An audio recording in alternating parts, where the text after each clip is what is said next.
ছাত্রলীগের সভাপতি শার্টের বোতাম খুলে বুয়েটে প্রবেশ করে, সে বাইরে। তার সহকর্মীরা কদিন আগে আবরার নামে বুয়েটের এক মেধাবী ছাত্রকে হত্যা করে। তারা দাপিয়ে বেড়ায়, তাদের দাপটে ধরনীর ধুলো বাতাসে উঠতে থাকে, আর হাবিবরা থাকে জেলে। হাবিবরা নিপীড়ন নির্যাতনের শিকার। প্রধানমন্ত্রী কদিন আগেই বলেছেন, এই 2 দিন ধরেই তিনি বলছেন যে তাকে নাকি কিছু রাজনৈতিক দল উৎখাতের চেষ্টা করা হচ্ছে। তা আমার বলা হচ্ছে, রাজনৈতিক দল উৎখাতের চেষ্টা করবে কেন? কারা আপনাকে উৎখাতের চেষ্টা করছে? আপনাকে তো, আপনি উৎখাত হন, আপনার সরকার উৎখাত হোক, এটা তো জনগণ চাইছে।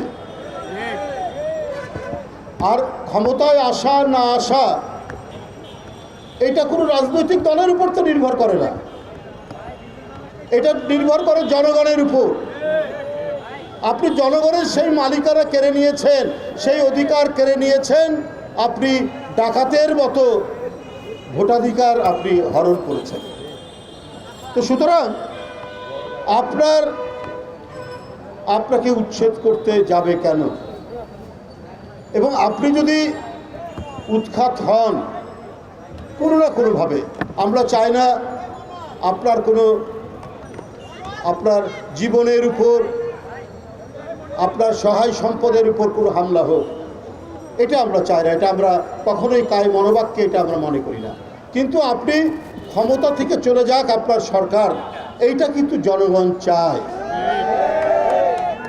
কারণ আপনি জনগণের সকল অধিকার, তার কথা বলা, তার হাঁটাচলা করা, তার সমাবেশ, তার মিছিল, তার বাক স্বাধীনতা সবগুলো আপনি হরণ করে আপনি তো ডাকাতের মতো ক্ষমতায় বসে আছেন, দস্যুর মতো ক্ষমতায় বসে আছেন। প্রধানমন্ত্রী বলছেন যে 79 সাল থেকে 78 সাল থেকে হানা ভোট থেকে গণতন্ত্র নাকি একেবারে ধ্বংস করে দিয়েছে, উনি নাকি গণতন্ত্র নিশ্চিত করেছে। আমি বলতে চাই যে আমরা তো গণতন্ত্র, আমরা রাষ্ট্র, সরকার, এগুলোর একটা আভিধানিক অর্থ জানি, এটা পলিটিক্যাল সায়েন্সে বা ডিকশনারিতে আছে। কিন্তু শেখ হাসিনার আপনার যদি রাজনৈতিক যে তার চিন্তাধারা, তার কথা যদি আমাদেরকে জানতে হয়, তাহলে শেখ হাসিনার জন্য আলাদা একটা ডিকশনারি, আলাদা একটা পলিটিক্যাল সায়েন্সের ডিপার্টমেন্ট খুলতে হবে।